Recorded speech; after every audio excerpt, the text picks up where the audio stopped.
4 a.m., February 24, 1991, Saudi Arabia time.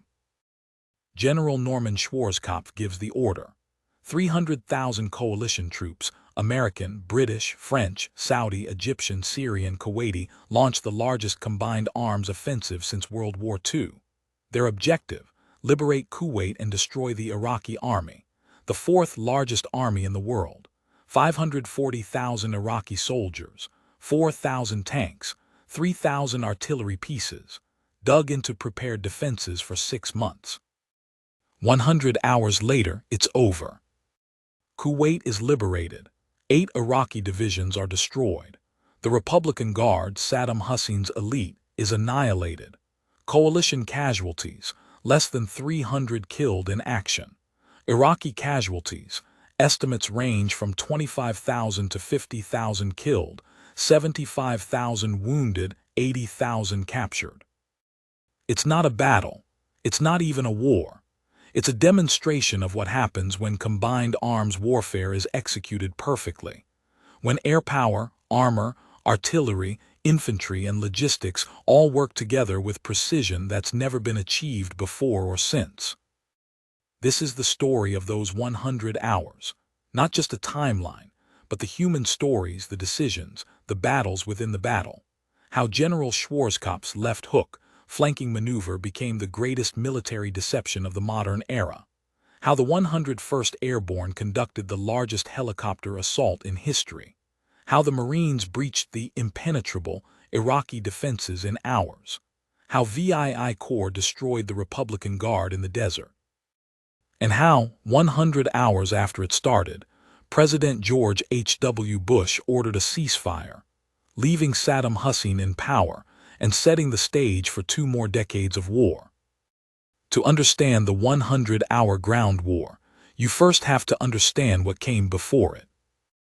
On August 2, 1990, Iraq invaded Kuwait. Within 12 hours, Iraqi forces occupied Kuwait City. Within 48 hours, 100,000 Iraqi troops were on the Saudi border, threatening the world's oil supply. President George H.W. Bush drew a line. No further. Operation Desert Shield began, the largest American military deployment since Vietnam. By January 1991, over 500,000 American troops were in Saudi Arabia, another 200,000 coalition troops from 34 nations, the largest multinational force since World War II. On January 17, 1991, the air war began. Operation Desert Storm, 38 days of relentless bombing, F-117 stealth fighters hitting Baghdad, B-52s carpet-bombing Republican Guard positions, A-10s destroying Iraqi armor, Wild Weasels suppressing air defenses, Tomahawk cruise missiles launched from Navy ships in the Persian Gulf. The objective wasn't just to bomb Iraq, it was to prepare the battlefield for the ground offensive. Destroy Iraqi command and control, eliminate their air force, cut their supply lines, demoralize their troops, make the ground war as one-sided as possible. It worked. By late February, Iraqi forces in Kuwait were cut off from Baghdad. No air cover, no resupply, constant bombardment, soldiers surrendering to drones, units abandoning their positions. The Iraqi army was already defeated, they just didn't know it yet. But Saddam Hussein still had his ace in the hole, the Republican Guard. 7 divisions of Iraq's best troops positioned in southern Iraq as a strategic reserve, dug in, waiting. If coalition forces tried to push into Kuwait, the Republican Guard would counterattack from the north and crush them. That's what Saddam expected. That's what his generals planned for. That's what every military analyst predicted would happen. General Norman Schwarzkopf had other ideas. The plan Schwarzkopf presented to his commanders in late January 1991 was audacious, brilliant, and completely unexpected. Everyone, the Iraqis, the media, even some coalition commanders, expected a direct assault into Kuwait, amphibious landings on the coast, a push north from Saudi Arabia through the Iraqi defenses, Brutal, grinding urban combat in Kuwait City. High casualties. Long fight. Schwarzkopf's plan was the opposite, a massive deception. Yes, the Marines would attack into Kuwait, but not to capture Kuwait City, to fix Iraqi forces in place, to make them think the main attack was coming from the south. The real attack would come from the west, the famous left hook or Hail Mary maneuver.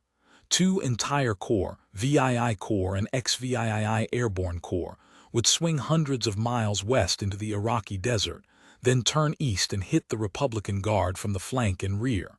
Cut them off from Baghdad, destroy them before they could retreat. It was the largest flanking maneuver since World War II, and it depended on three things: deception, speed, and absolute air superiority. The deception worked perfectly. For months, coalition forces conducted amphibious exercises off the Kuwaiti coast. Navy ships maneuvered in the Persian Gulf. Marines trained for beach assaults. Iraqi commanders reinforced their coastal defenses, convinced the main attack would come from the sea. Meanwhile, VII Corps, the 1st and 3rd Armored Divisions, the 1st Infantry Division, the 1st Cavalry Division, the 2nd Armored Cavalry Regiment, the British 1st Armored Division, quietly moved west, hundreds of miles, thousands of vehicles, all under the cover of air superiority that kept Iraqi reconnaissance blind.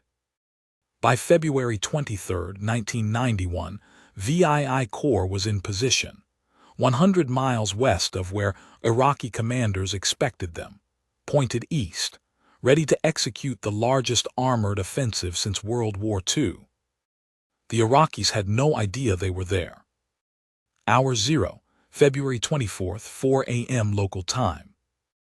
Actually, the ground war began hours before the official start time.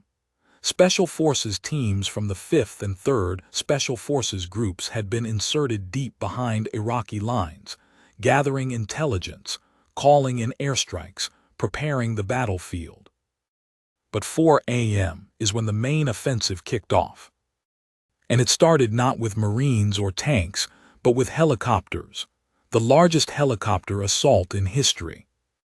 The 101st Airborne Division, the Screaming Eagles, launched over 300 helicopters carrying 6,000 soldiers and 1,000 vehicles 90 miles into Iraq. Their objective: forward operating base Cobra, a refueling and staging point deep in enemy territory. Think about that for a second. 90 miles in helicopters, at night, over enemy-held desert, with zero friendly forces between them and Saudi Arabia. If something went wrong, if they were ambushed, if helicopters went down, if Iraqi forces counterattacked, they were completely on their own. The flight took about the same amount of time as the 101st's flight from England to Normandy on D-Day. But instead of parachutes, they landed in a coordinated air assault that would make every airborne operation before it look small by comparison. By mid-afternoon on February 24th, forward operating base Cobra was established, refueling points operational, Apache attack helicopters already pushing north toward the Euphrates River. The 101st was 155 miles into Iraq, less than 100 miles from Baghdad, within 12 hours of the ground war starting. Their mission: cut Highway 8, the main supply route between Baghdad and Iraqi forces in Kuwait, block the Republican Guard's escape route, trap them. Meanwhile, to the east, the Marines were punching through the Iraqi defenses in Kuwait. The Iraqi defensive line in Kuwait was supposed to be impenetrable, trenches filled with oil that would be set on fire to stop coalition tanks, minefields, barbed wire, berms, anti-tank ditches, artillery pre-registered on every approach, infantry in bunkers with anti-tank missiles. Iraqi commanders called it the Saddam Line. Western media called it formidable. Military analysts predicted high casualties breaching it. The 1st and 2nd Marine Divisions hit it at 4 a.m. on February 24th. By 8 a.m., they were through. It wasn't even close. The Marines used mine-clearing line charges, rockets that dragged explosive cables across minefields and detonated them in one massive blast. Tanks with mine plows pushed through berms. Engineers breached obstacles under fire. And Iraqi troops, starving, demoralized, cut off from supply, surrendered by the thousands. One Marine unit reported Iraqi soldiers surrendering to their helicopter, waving white flags at an aircraft. The crew radioed back, "What do we do with them?" By the end of the first day, over 5,500 Iraqi soldiers had surrendered. Coalition casualties were minimal, and the Marines were already pushing toward Kuwait City. Hour 24, February 25, 4 a.m. VII Corps launches its attack into Iraq. The hammer of Schwarzkopf's plan. 3 heavy divisions advancing side by side, the 1st and 3rd Armored Divisions, the 1st Infantry Division. Behind them, the 1st Cavalry Division. On the right flank, the British 1st Armored Division. On the left, the 2nd Armored Cavalry Regiment screening for threats. Their mission: drive east at maximum speed, locate the Republican Guard and destroy it. The weather was miserable. Rain, fog, visibility less than 1,000 meters, no air support, no helicopter reconnaissance, just thermal sights, GPS navigation, and the knowledge that somewhere ahead the Republican Guard was waiting. VII Corps advanced at 30 miles per hour, in bad weather, across open desert, maintaining formation. It's a testament to training, leadership, and technology that they could do this at all, let alone do it while engaging enemy forces. The first major contact came at the 73 Easting, a north-south grid line on maps that would become famous as the site of one of the greatest tank battles since World War II. The 2nd Armored Cavalry Regiment's Eagle Troop, commanded by Captain H.R. McMaster, hit the Tawakalna Division's defensive positions. 23 minutes. Eagle Troop destroyed 50 Iraqi tanks, 25 armored personnel carriers, and 40 trucks without losing a single vehicle. The technology gap was staggering. American thermal sights could see Iraqi tanks at 3,000 meters through fog and dust. Iraqi tankers couldn't see anything.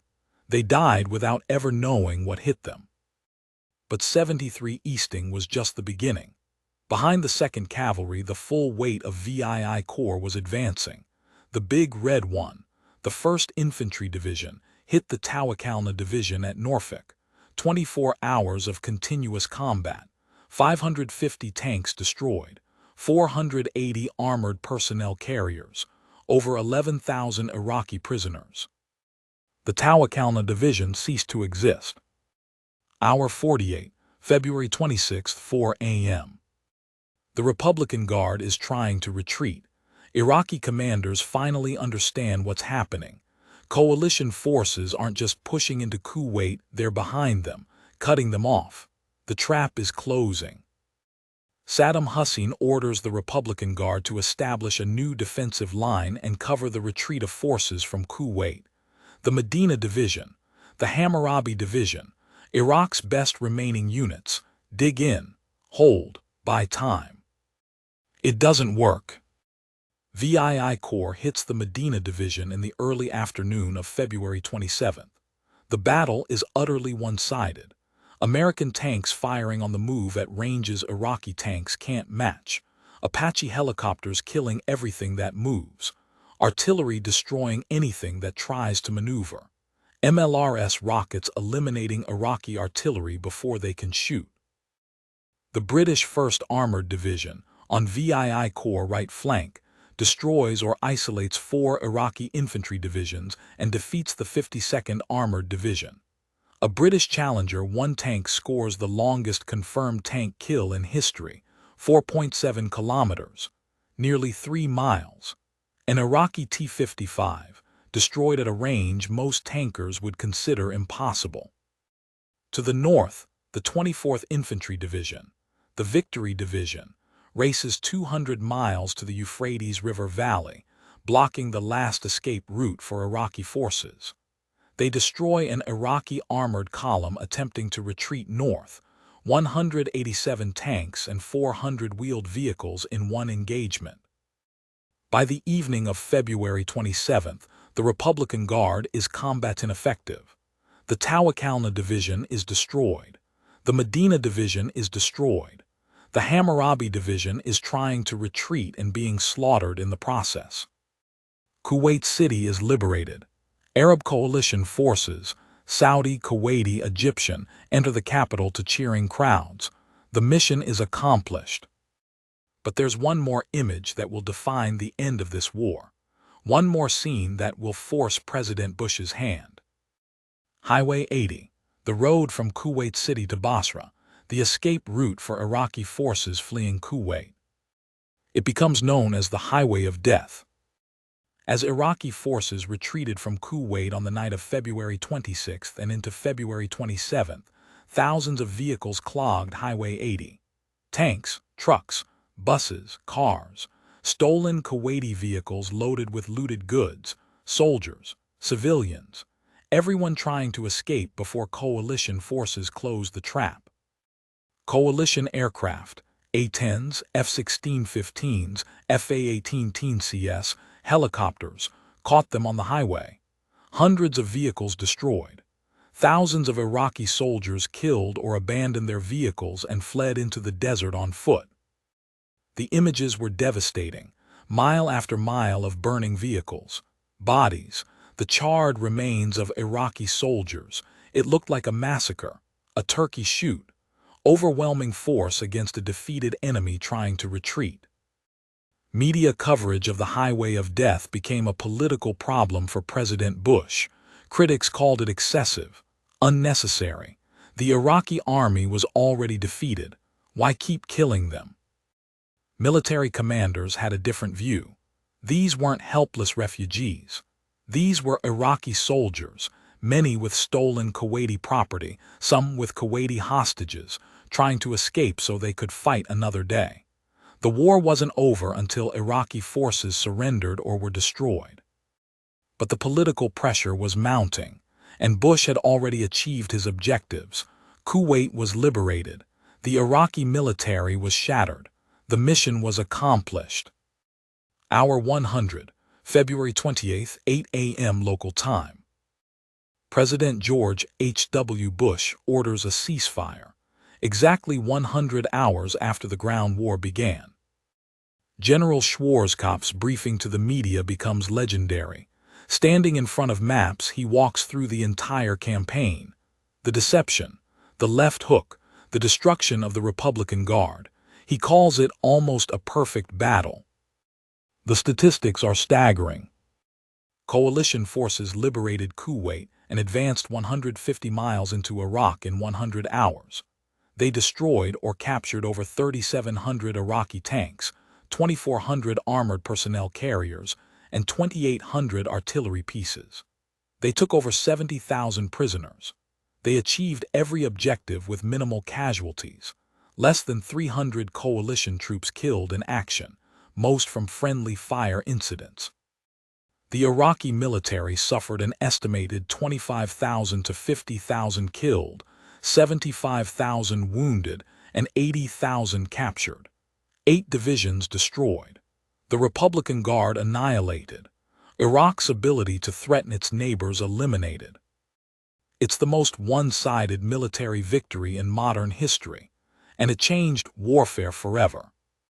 But there's a question that still haunts this victory, a decision that would define the next 2 decades in the Middle East. Why did we stop? Coalition forces were 100 miles from Baghdad. Iraqi forces were in full retreat. The Republican Guard was shattered. Saddam Hussein's regime was vulnerable. Some commanders believed they could have toppled Saddam in a matter of days. But Bush ordered the ceasefire at 100 hours. The stated mission was complete: liberate Kuwait, destroy Iraq's offensive capability. Mission accomplished. The reasons were political. The UN mandate authorized the liberation of Kuwait, not regime change in Iraq. The coalition was fragile. Arab nations were fighting alongside Western forces to restore Kuwait's sovereignty, not to occupy Iraq. Pushing to Baghdad risked fracturing the coalition. There were also military concerns. Taking Baghdad would mean urban combat, occupation, years of counterinsurgency, American troops governing Iraq. How long would that take? What would be the cost? And what would happen after Saddam fell? Who would fill the power vacuum? Colin Powell, chairman of the Joint Chiefs, put it simply: we had done the job we had been asked to do. But critics argue that stopping at 100 hours was a mistake. Saddam Hussein survived. He brutally crushed Shiite and Kurdish uprisings after the war. He remained in power for another 12 years. And in 2003, the United States invaded Iraq again, this time to finish what they'd started in 1991. Would the Middle East be different if coalition forces had pushed to Baghdad in 1991? Would hundreds of thousands of lives have been saved? Would Iraq be stable today? We'll never know, because the decision was made at 100 hours. Mission accomplished, ceasefire, war over. The soldiers who fought those 100 hours didn't think about politics. They thought about completing the mission, about the soldier next to them, about getting home alive. For them, the 100-hour ground war was the culmination of everything the American military had rebuilt since Vietnam. Doctrine, training, technology, leadership, all volunteer force. It worked perfectly. The army that had trained for 15 years to defeat the Soviet Union in Europe got to fight an army built on Soviet equipment and Soviet doctrine. And it wasn't even close. M1A1 Abrams tanks proved invincible. Apache helicopters dominated the battlefield. GPS navigation allowed units to maneuver across featureless desert with precision. Thermal sights turned night into day. And soldiers, professional, trained, motivated, executed their missions flawlessly. It was the high-water mark of American military power, the moment when everything came together, when the plan worked, when the technology worked, when the training worked, when the leadership worked. 100 hours. That's all it took to destroy the fourth largest army in the world. If you served in Desert Storm during those 100 hours, share your story in the comments. Where were you? What do you remember? And subscribe to Gulf War Chronicles for more untold stories from the war. Until next time,